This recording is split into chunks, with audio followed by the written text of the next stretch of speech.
Admittedly, it is normal for strange things to happen in politics. Only that most of us do not realize when something strange is happening. Like what Muranga Senator Kangata did 2 days ago. The former majority whip in the Senate called a major press conference to talk about the proposal in the BBI to create 70 new constituencies. The long and short of what he told the crowded room of members of the press was that the move was illegal because it takes away the powers bestowed upon the IEBC by our constitution. Now, why is this very strange coming from Senator Kangata? Simple answer: because the Mount Kenya region will benefit the most from the increased constituencies. The 70 increased constituencies will correct a problem created by former President Daniel Toroitich Arap Moi for his political survival. And unfortunately, what Moi did in the 80s, he has come back to haunt the country called Kenya in a major way. Let me explain. Moi became president of Kenya in a very tribal country, a country that votes tribally. And the truth is, Moi saw the Kikuyu community as his enemies, his political obstacle, capable of removing him from power in a flash. And so what Moi did is that he quickly created very many new constituencies, especially in his native Rift Valley province. And his excuse is that there were very large constituencies that needed to be divided into smaller ones in order to serve the people better. And he completely ignored the key question.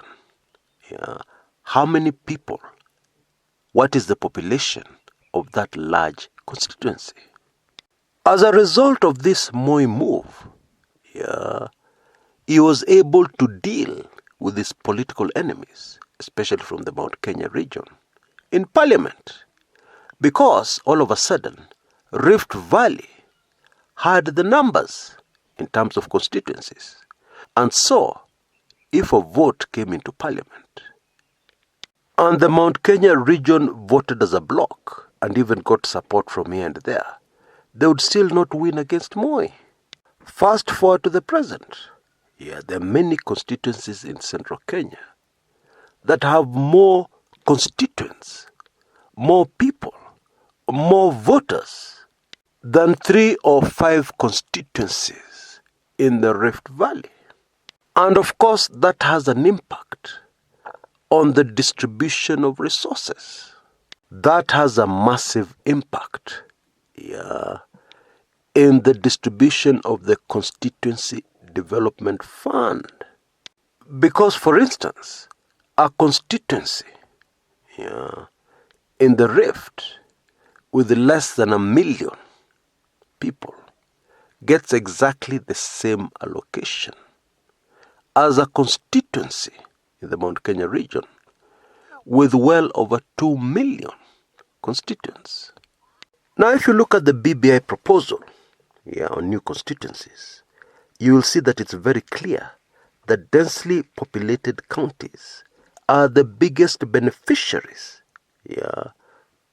Now, Kangata is a lawyer, but he's also a politician. And a politician has to survive. So what do you think his constituents in Muranga have to say about him opposing the creation of these 70 new constituencies? What do you think they'll have to say? It is something that could easily lose him an election in 2022. That is the truth. A much more prudent move politically would have been to stay quiet, ignore this issue, and focus on other issues. But he chose to take a huge political risk. Why? One possible answer is that he is fighting for the agenda of a certain political faction.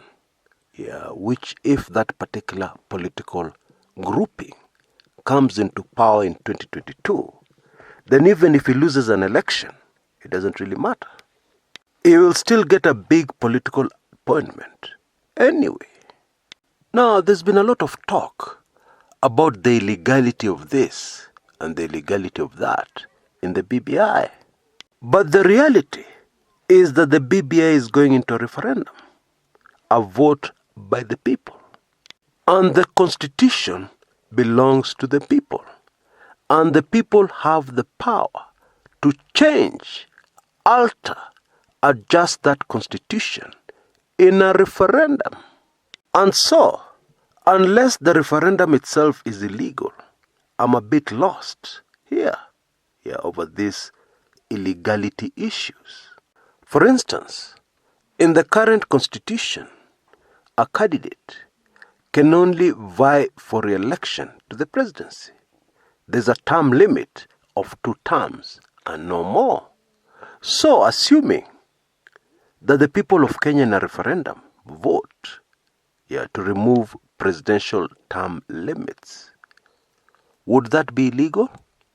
Would it be illegal for the people to change their constitution from what it was before?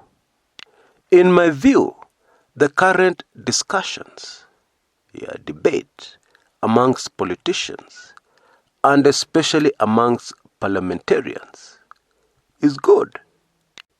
It is helping to break down the BBI for the people who will have to vote in the referendum. However, the political reality is that this is just frogs making noise at the watering hole, which will not stop the cows from drinking, even amid all the noise. Because the other day I heard somebody saying, oh no, the BBI is in a mess. The BBI is in trouble.